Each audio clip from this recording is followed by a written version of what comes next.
Ang appendicitis ay isang pamamaga o impeksyon ng appendix.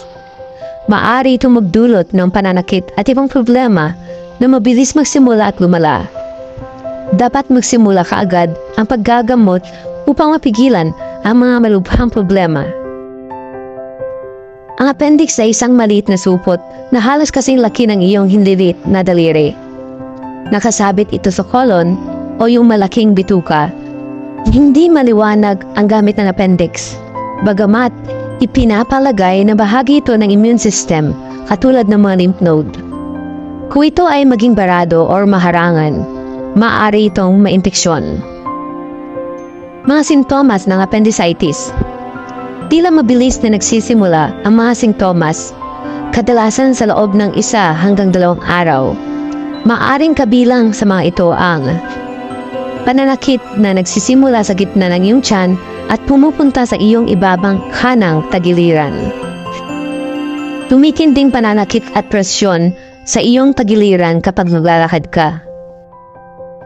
Sumasakit ang tiyan, pagduduwal at pagsusuka. Pagkawala ng gana, lagnat, pagkapagod,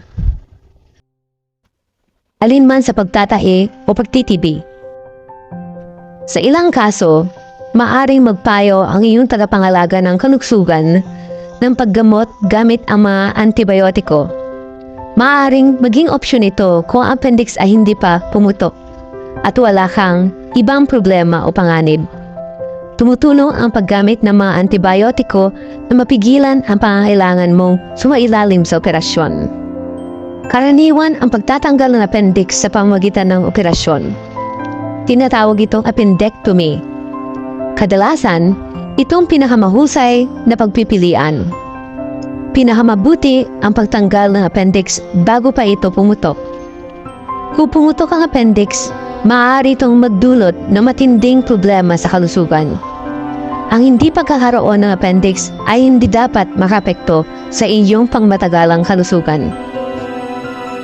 Ang appendicitis ay dulot ng napakaraming bagay at kadalasan mahirap na iwasan ang appendicitis.